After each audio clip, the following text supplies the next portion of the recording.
하나님의 말씀은 오늘은 요한복음 우리 10장의 말씀을 보도록 하겠습니다. 신약성경 요한복음 10장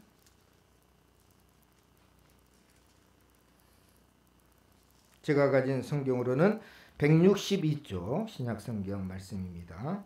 요한복음 10장 7절 말씀부터 18절의 말씀까지 교독하면서 같이 천천히 한번 다 같이 읽도록 하겠습니다. 7절부터 읽겠습니다. 시작. 그러므로 예수께서 다시 이르시되 내가 진실로 진실로 너희에게 말하노니 나는 양의 문이라. 나보다 먼저 온 자는 다 절도요 강도니 양들이 듣지 아니하였느니라. 내가 문이니 누구든지 나로 말미암아 들어가면 구원을 받고 또는 들어가며 나오며 꼴을 얻으리라. 도둑이 오는 것은 도둑질하고 죽이고 멸망시키려는 것뿐이요 내가 온 것은 양으로 생명을 얻게 하고 더 풍성히 얻게 하려는 것이라. 나는 선한 목자라. 선한 목자는 양들을 위하여 목숨을 버리거니와 삭고는 목자가 아니요 양도 제 양이 아니라. 이리가 오는 것을 보면 양을 버리고 달아나나니 이리가 양을 물어가고 또 해치느니라. 달아나는 것은 그가 삭고님 까닭에 약을 돌보지 아니함이나 나는 선한 목자라. 나는 내 양을 알고 양도 나를 아는 것이 아버지께서 나를 아시고 내가 아버지를 아는 것 같으니 나는 양을 위하여 목숨을 버리노나 또 이 우리에 들지 아니한 다른 양들이 내게 있어 내가 인도하여야 할 터이니 그들도 내 음성을 듣고 한 무리가 되어 한 목자에게 있으리라. 내가 내 목숨을 버리는 것은 그것을 내가 다시 얻기 위함이니 이로 말미암아 아버지께서 나를 사랑하시느니라. 이를 내게서 빼앗는 자가 있는 것이 아니라 내가 스스로 버리노라. 나는 버릴 권세도 있고 다시 얻을 권세도 있으니 이 계명은 내 아버지에게서 받았노라 하시니라. 아멘. 오늘도 하나님 말씀에 큰 은혜 받으시기를 주의 이름으로 축복합니다. 이번 주에 우리나라의 세상의 주권자인 대통령을 뽑는 선거가 있기 때문에 목사님이 이번 주에 누구를 뽑으라고 할까 관심이 많이 아마 가지고 계실 분도 있겠지만 저는 그렇게 생각합니다. 종교는 정치에 대해서 관여를 하면 안 된다라고 하는 거죠. 이것이 깨지면 결국 문제가 뭐냐면 그 피해는 고스란히 결국 국민들에게 가기 때문에 그렇습니다. 예전에 제2차 세계대전에 독일 히틀러가 이제 신학계에 많은 영향을 끼치게 됩니다. 그 예수님을 죽인 사람이 누굽니까? 예수님을 죽인 사람. 유태인들이 예수님을 죽였잖아요. 그래서 독일 히틀러가 이 신학을 하는 종교계회를 향해서 그 유태인들을 우리가 벌할 때다 라고 얘기하면서 생각은 다른 생각을 하죠.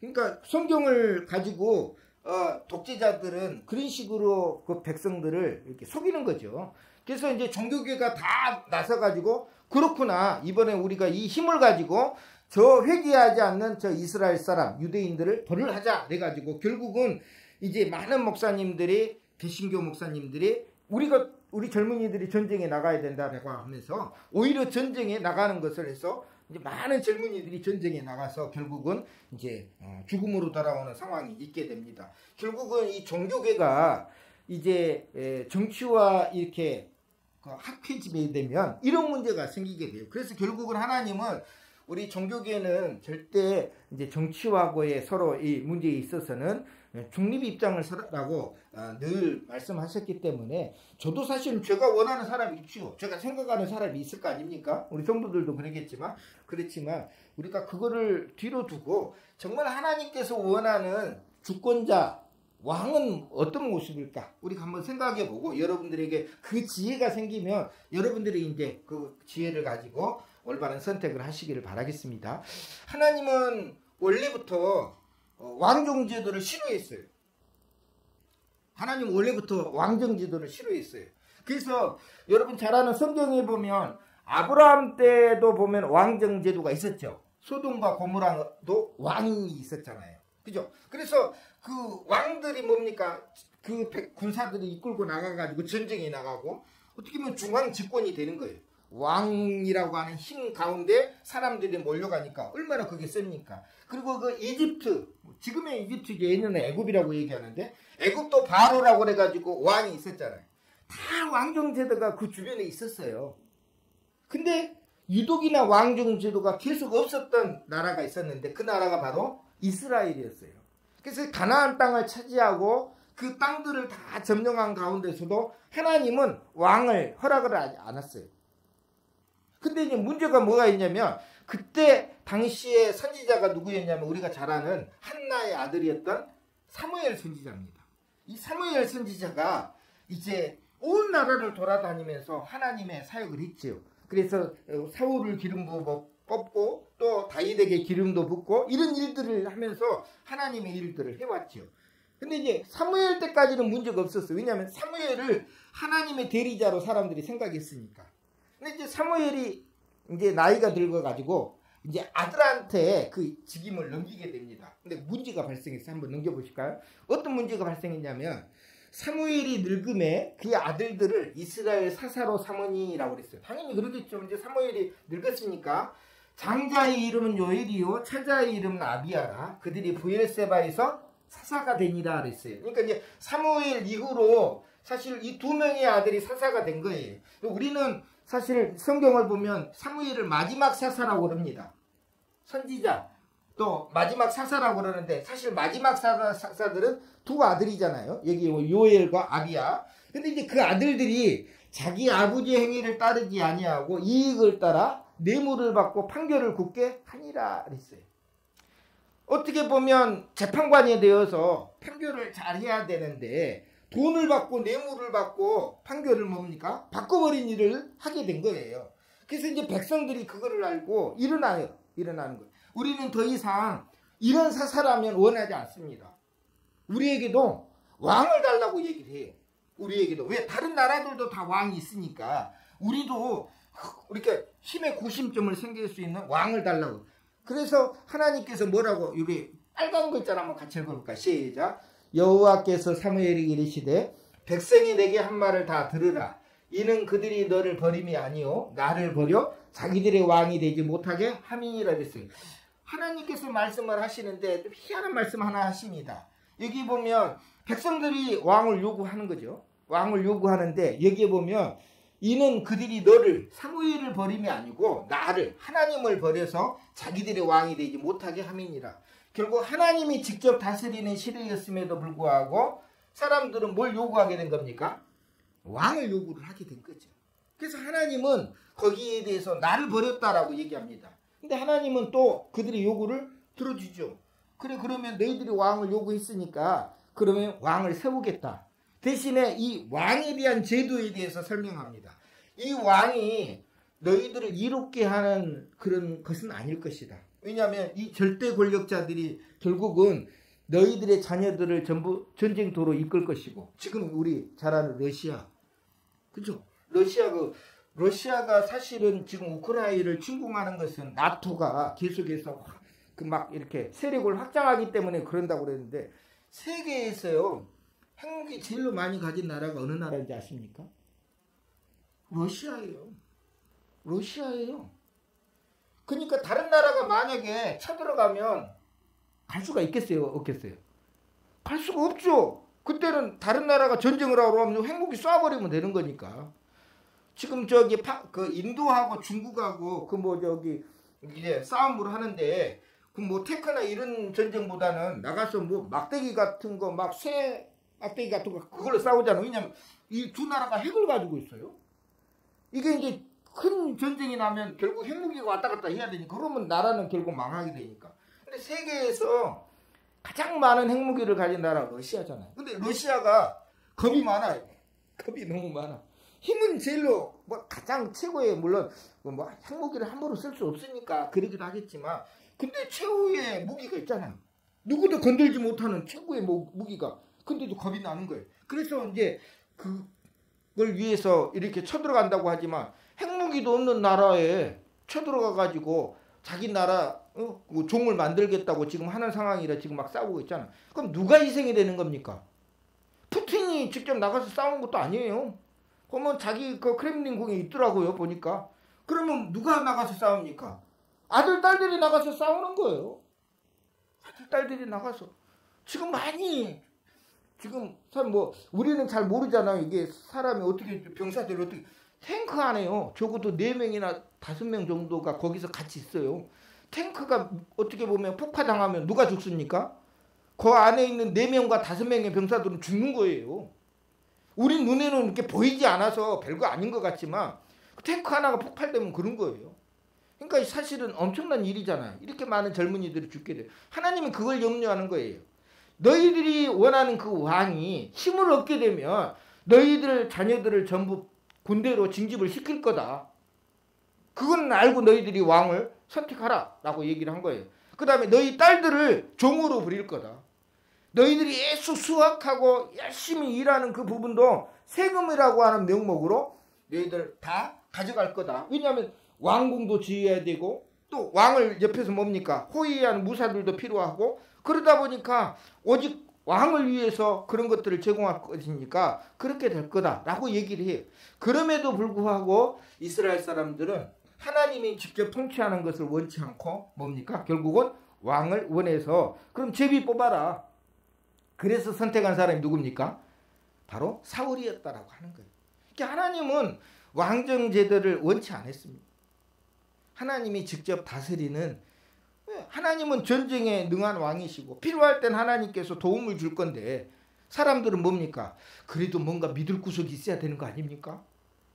다른 나라들은 다 왕이 있고 왕의 군대가 있고 왕이 말 한마디 하면 뭡니까? 가서 쳐들어가고 전쟁도 하는데 우리는 왕이 없으니까 뭘 해야 될지도 모른다라고 하는 거예요. 결국 그러다 보니까 이스라엘도 왕정 체계에 들어가게 되었고 그로부터 이제 왕정이 시작이 되고 결국 왕정은 신분 제도입니다. 신분 제도예요. 그잖아요. 여러분 왕 밑에 귀족이 있고 귀족 밑에 뭐가 있습니까? 또 중산층이 있을 것 아니에요. 그 다음에 또 그 밑에는 뭐 있어요? 종들이 있고 하인들이 있을 것 아니에요. 남의 나라에서 포로로 잡아가지고 종을 삼은 경우야 뭐 그거는 하겠지만 돈 없는 사람들이 뭐예요? 종으로 들어가는 거예요. 여러분 우리 조선시대 얼마 안 됐잖아요.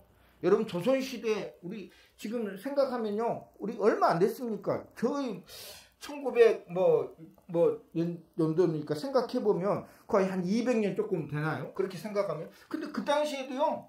신분제도가 있었잖아요. 그때는 종이 아니라 머슴이었잖아요. 머슴. 그죠? 근데 이 머슴은요. 자기 자녀가 태어났는데 그 자녀가 종이에요. 머슴이에요. 기가 막힌 일이잖아요. 세습이 되니까.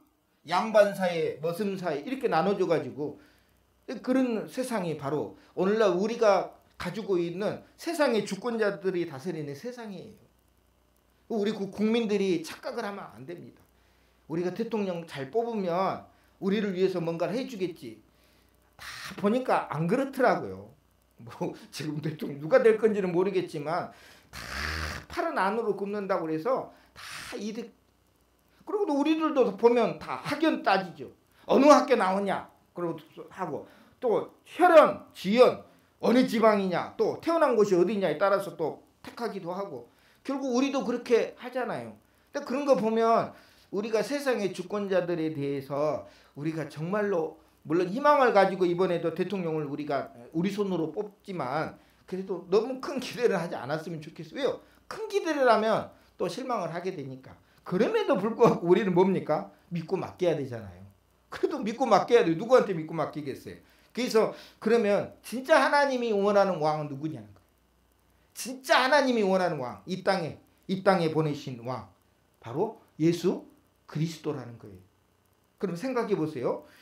예수 그리스도가 이 땅에 오시는 것을 이 누가복음에서 이제 목자들이 베들레헴에서 막 양을 치고 있었잖아요. 그때 예수님 어디 있어요? 베들레헴 요관에 그 마구간에 있었거든요. 태어난 곳이니까.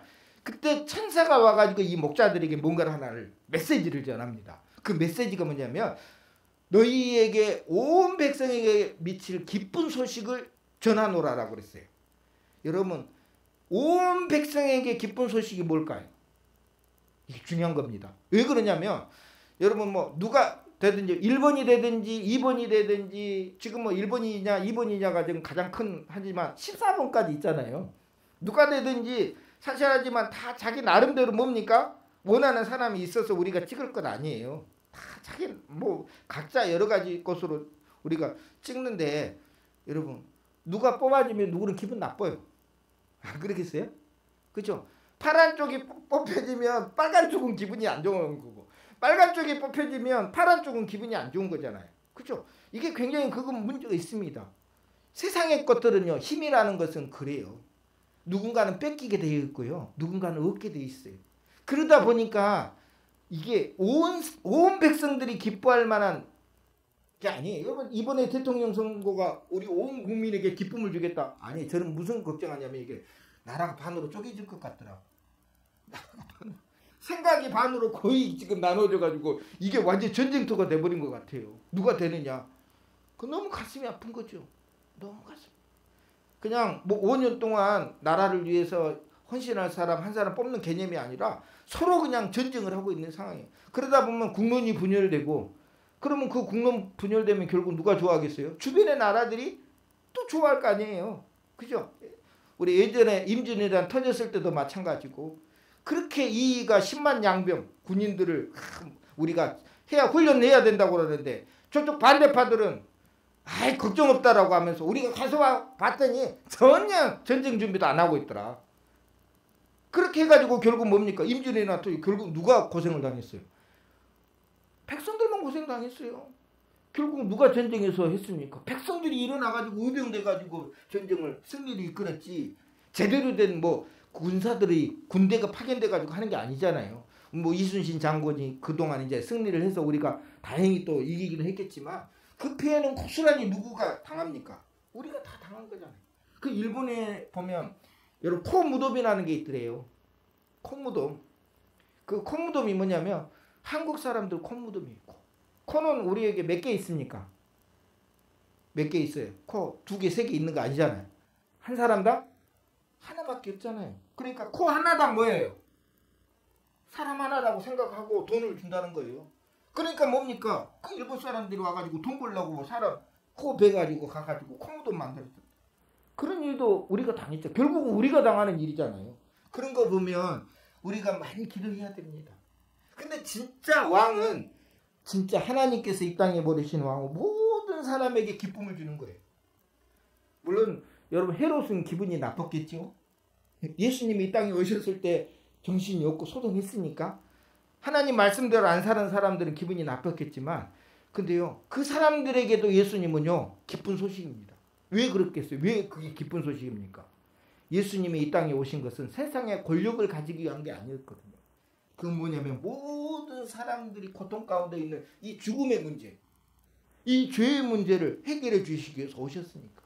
그거는 헤롯도 해당되는 거고 예수님을 싫어했던 유대인들도 해당되는 거고 예수님을 좋아해서 따랐던 제자들에게 해당되는 거고 모든 인류가 뭡니까? 다 해당이 되는 거잖아요. 그래서 기쁜 소식인 거예요. 그래서 복음이라고 얘기를 하는 겁니다. 하나님께서 이 땅에 보낸 만왕의 왕이신 예수님은 모든 사람들의 마음에 흡족하는 거예요. 세상의 권력을 만약에 예수님이 받았다면 반대쪽은 기분이 상해가지고 기분이 안 좋을 거지만 예수님은 그게 아니잖아요. 예수님에게는 권력이라는 게 없었어요. 단 한 번도 그런 권력을 가지지도 않았어요. 세상의 권력도 있지 않았잖아요. 그럼에도 불구하고 뭡니까? 예수님께서 만왕의 왕의 모습을 보였어요. 그게 뭐냐면 오늘 말씀이에요. 오늘 말씀이 바로 예수님은 선한 목자. 예수님은 선한 목자였다라고요. 오늘 그 읽지는 않았지만 이 선한 목자가 왜 선한 목자냐면 3절에 보니까 뭘 알기 때문에 선한 목자라고 합니다. 제가 한번 읽어드릴게요. 3절. 문지기는 그를 위하여 문을 열고 양은 그의 음성을 듣나니 그가 자기 양의 이름을 각각 불러 인도하여 내느니라 했어요. 여러분 그 목자가 자기 양의 뭘 알고 있다고 그랬습니까? 이름을 알고 있다 했잖아요. 생각해 보세요. 양의 이름들을 우리는 양을 키우는 사람들 아니까 잘 몰라요. 우리 사람들의 우리 한국 사람들은 무슨 그래도 어느 정도 특징이 있으니까 기억하지만 양을 키우는데 사꾼들은요 이름 모릅니다. 왜요? 비슷비슷하잖아. 다 똑같잖아요. 근데 진짜 목자는요 양의 이름을 알아주는 거예요. 오늘 저와 여러분의 이름도 우리 하나님은 알고 있다라는 것을 믿으시길 주의 이름으로 축복합니다. 그럼 증거가 있습니까? 여러분, 삭개오라는 사람이 누가복음 19장에 등장하잖아요. 삭개오는 세리장이었어요. 세리도 아니고 그 세리들 중에 우두머리가 세리장이잖아요. 아주 나쁜 사람이고 죄인 취급을 했던 사람이에요. 근데요, 예수님께서 그 돌무화과 위에 올라갔던 그 삭개오를 향해서 삭개오라라고 먼저 이름을 불러줍니다. 누구도 여러분 죄인의 이름을 불러주지 않는데 예수님은 이름을 불러주는 거예요. 왜? 본인의 양이기 때문에. 잃어버린 양이었다라고 생각하고 뭡니까? 나는 잃어버린 양을 찾으러 왔다라고 하니까 결국 삭개오를 뭡니까? 불러준 거예요. 오늘 16절 말씀에 보면 아주 중요한 말씀입니다. 한번 볼까요? 저와 여러분들에게 해당됩니다. 한번 읽어봅니다. 16절 시작. 또 이 우리에 들지 아니한 다른 양들이 내게 있어 내가 인도하여야 할 터이니 그들도 내 음성을 듣고 한 무리가 되어 한 목자에게 있으리라. 저와 여러분이 이 16절에 속해 있어요. 중요한 겁니다. 예수님은 원래 뭡니까? 우리 저번에 가나안 여인이 그 예수님을 만나기를 원했잖아요. 자기 딸이 아파서 고쳐달라고 했을 때 나는 너희를 위해서 온 거 아니다. 나는 이스라엘 백성을 위해서 온 거다. 라고 예수님이 거부를 하잖아요. 그랬더니 그 가나안 여인이 아니 개라도 그 부스러기 그 산에서 떨어지는 부스러기는 먹지 않습니까? 그거라도 저한테 달라고 했을 때 예수님께서 내 믿음이 크다 하면서 그 기도의 제목을 들어주셨잖아요. 그것처럼 사실은 그 예수님은 이스라엘 백성들을 위해서 먼저 오신 거예요. 그러니까 이스라엘 백성들이 그 첫 번째 양이잖아요. 근데 두 번째 양이 있었어요. 그 양이 뭐냐면 16절에 또 이 우리에 들지 아니한 다른 양들. 우리에 들지 아니한 양들이 있다는 거예요. 우리는 뭡니까? 울타리잖아요. 울타리. 그죠? 본인의 양들을 안전하게 보호하기 위해서 만든 울타리가 우리잖아요. 그러니까 우리 안에 든 양이 있지만 지금 그 울타리 밖에도 뭐가 있다는 거예요. 자기 양이 있다는 거예요. 여러분, 그 울타리 밖에 양이 누구냐면 저와 여러분입니다. 그죠? 그 이스라엘과 가까이 있지도 않고 그 멀리 있음에도 불구하고 오늘 저와 여러분 예수님을 믿게 되어 있으니까. 우리는 울타리 밖에 있었던 존재였지만 예수님은 우리를 기억하고 뭡니까? 우리를 불러주셨기 때문에 오늘 저와 여러분에게 이 자리에 왔다라고 하는 사실을 꼭 기억하시기를 주의 이름으로 축복합니다.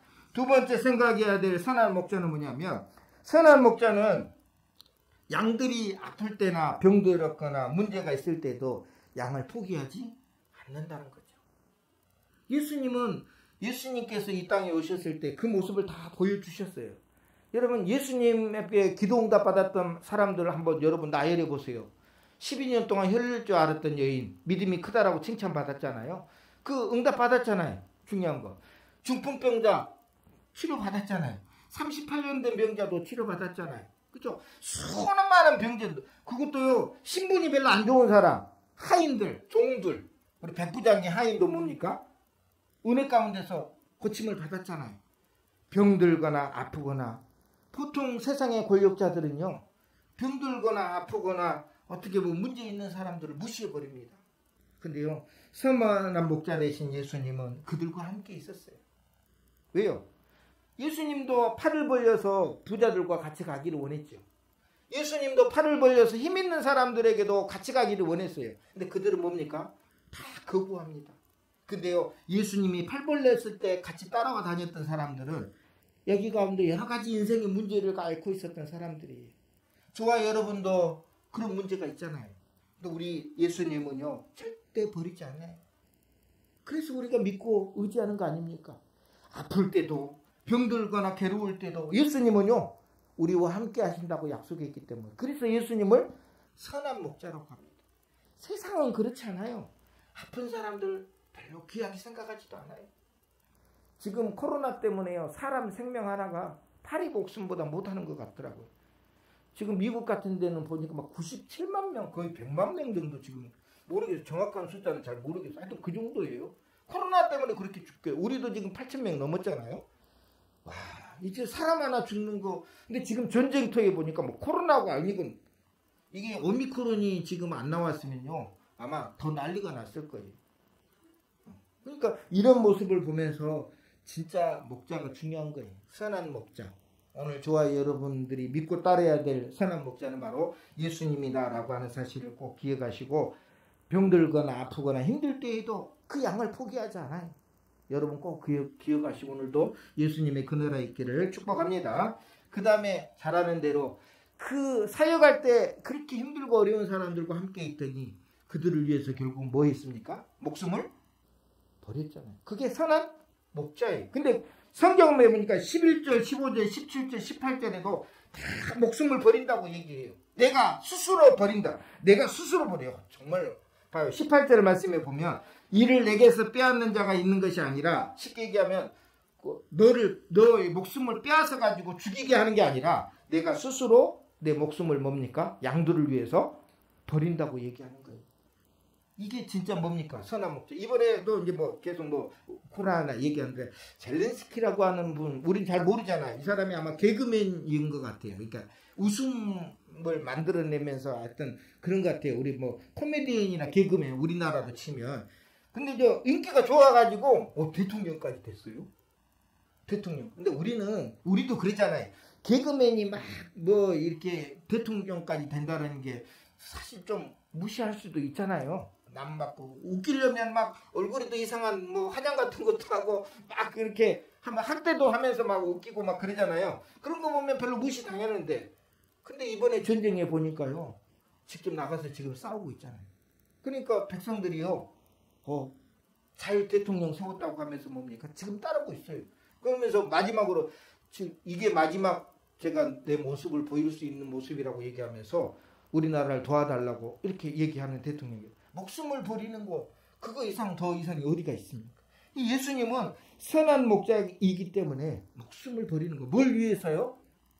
세상에 힘을 얻기 위해서가 아니잖아요. 권세를 얻기 위해서 목숨을 버리는 게 아니라 오늘 저와 여러분들에게 제사함을 주기 위해서예요. 그것이 뭡니까? 모든 인생들에게 똑같은 기쁨이 오는 축복이기 때문에 그래요. 더 이상의 기쁨이 어디 있습니까? 아프리카에서도요, 예수님의 제사함의 기쁨은요, 기쁨이에요. 저 유럽에서도요, 예수님의 제사함의 기쁨은 기쁨이에요. 오늘 이 아시아에서도 뭡니까? 예수님의 제사함은 오늘 우리에게서 최고의 기쁨이에요.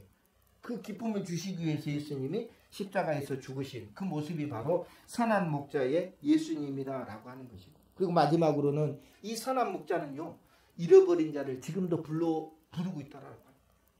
여러분 베드로 아시잖아요. 여러분 가룟 유다하고 베드로의 차이가 뭘까요? 가룟 유다 예수님 배신했잖아요. 베드로 예수님 배신했습니까? 안 했습니까?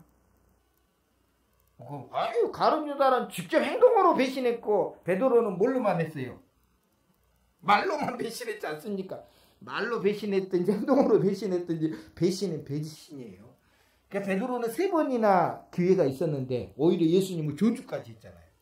저주까지 하자면서 배신했어요. 그리고요, 예수님의 곁을 떠나게 됩니다. 근데요, 예수님은요, 베드로를 찾아가요. 그 디베라 바닷가에 가가지고요, 이 베드로에게 찾아가서 요한의 아들 시몬아, 내가 나를 사랑하느냐 하면서 3번 물어봅니다. 그리고 나서 예루살렘으로 올라가서 성령의 충만함을 기다리라 라고 얘기하고 그에게 다시 기회를 주시는 거예요. 예수님은 베드로를 다시 뭐예요? 기회를 주신 거예요. 또 여러분 성경에 보면 여러분 마태라고 하는 사람 있죠. 마태복음이니까 여러분 잘 아실 거예요. 마태복음. 마태 원래 이름이 뭔지 압니까? 마태 원래 이름이 레이예요. 레이. 근데 이 마태가 원래 가진 직업이 뭐였습니까? 예수님 부르기 전에 세리였어요. 세리. 여러분 레이라는 이름을 가지고 세리라고 하는 거. 그래서 마태는요, 자기 자신의 이름을 마태복음에는 레이라고 절대 안 썼어요. 왜 스스로가 자기 이름을 안 썼을까요? 자기 이름이 원래 히브리 쪽으로 보면 레이잖아요. 그게 맞는 표현이거든요. 근데 마태는요, 절대 자기 이름을 레이라고 안 썼어요. 마가복음에 누가에 보면 거기서 뭡니까? 레이라 하는 마태가 이렇게 했어요. 서기관이 거기에 앉아 있었더니 예수님께서 보시고 불러주셔가지고 그 인생이 변하게 된 거예요. 우리가 때로는 쓰러지고 넘어지고 잘못된 길을 걸어가도요, 예수님이 자기 양이라면 불러주신 거예요. 근데 여기서 이제 제가 오늘 제목을 하나 딱 달았잖아요. 우리가 목자를 선택한다면. 사실 대통령을 우리가 지금은 선택해서 뽑잖아요. 우리가 선택해서. 근데 사실은요, 저와 여러분에게는 선한 목자를 선택할 고난이 없어요. 그거 아세요? 한번 성경 한번 볼까요? 중요한 말씀이니까 한번 넘겨보시면 거기 보면 에베소서 1장에 보면 아주 중요한 말씀입니다. 창세전에 그리스도 안에서 우리를 택하사 그랬어요. 우리가 예수님을 선택한 게 아니고 우리가 예수님 믿었으니까 우리가 선택한 이게 아니고 창세전에 하나님께서 오늘 우리에게 먼저 뭐 했다는 거예요? 택해 주셨다는 거예요. 그리고 우리로 사랑 안에서 그 앞에 거룩하고 흠이 없게 하시려고 그 기쁘신 뜻대로 우리를 예정하사 예수 그리스도로 말미암아 자기 아들들이 되게 하셨으니라고 그랬어요. 그러니까 오늘 저와 여러분이 예수 그리스도를 믿고 하나님을 선택한 것이 우리가 그냥 좋으니까 선택한 게 아니고 우리는 뭐예요? 하나님 앞에 택함을 받은 사람들이다. 그 마음을 가지고 오늘도 선한 목자이신 예수님을 따라가지고 우리 인생을 살아가는데 이번 대통령 선거에서도 모르겠어요. 세상의 주권자는 하나님이 허락하셔야 된다고 하니까 누가 뽑혀지든지 우리는 또 뭡니까? 열심히 기도를 해야 또 될 부분이고 뭐 여러분이 학연 지연을 따져서 선택은 여러분의 뭐 몫이기도 하겠지만 결국은 우리가 누구를 선택하든지 간에 결국은 세상의 주권자들은 다 온전하지 못한 사람들이다. 그걸 꼭 기억하시고 그래서 저와 여러분 믿음의 사람들은 그럼 우리는 예수님만 선택하면 이게 아니죠. 예수님을 선택하면서 살지만 뭡니까? 믿음 안에서 또 세상의 주권자도 잘 뽑아야 우리 아들 딸들이 뭡니까? 그 안에서 잘 살 수 있다라고 하는 거 꼭 기억하시고 저는 이 말씀을 준비하면서 그래도 내가 생각하는 사람을 좀 추천하면 안 될까? 그런 생각 많이 합니다. 많이 하는데 그거 하면 안 돼요. 그걸 하면 안 돼요. 그거는 오늘 저와 여러분이 선택해야 될 몫이 그게 민주주의거든요. 제가 여러분에게 강의에서 누구 뽑아라고 하면요. 여러분 그거는 독재잖아요. 독재. 우리 애들한테도 좀 이렇게 하려고 했는데 안 되겠더라고. 지들 다 생각이 있더라고요. 보니까. 그러니까 함부로 할 수도 있는 게 아니고 스스로 선택을 해서 결과는 어쨌든지 결국 우리가 이제 맞이하게 되겠지만 그래서 이번 그 선거를 통해서 나라가 두 쪽으로 쪼개지지 않도록 또 인정을 해야 되잖아요. 나중에 또 일 못하면 다른 사람 뽑으면 되는 거고 그렇잖아요. 그러니까 그런 마음을 가지고 저는 이제 우리 권사님한테도 얘기했지만 중간 선거도 한번 했으면 좋겠어요. 2년마다. 제대로 하고 있는가 안 했는가. 안 하면 교체를 빨리빨리 해버리려고. 그러면 뭡니까? 더 열심히 하겠죠. 뭐 그거는 알아서 정책을 하겠지만 우리가 늘 기도해야 될 건 바로 그거고 하여튼 이번 일로 인해서 우리나라가 앞으로 세계를 향해서 날아오는 그런 축복의 나라가 될 수 있는 저와 여러분 되시길 주의 이름으로 축복합니다. 오늘 찬양은 우리 축복의 사람 같이 우리 주께 힘을 얻고 그 마음에 시온의 대로가 있는 그대는 우리 가사 생각하면서 우리 아시는 분들 같이 한번 찬양 드리도록 하겠습니다.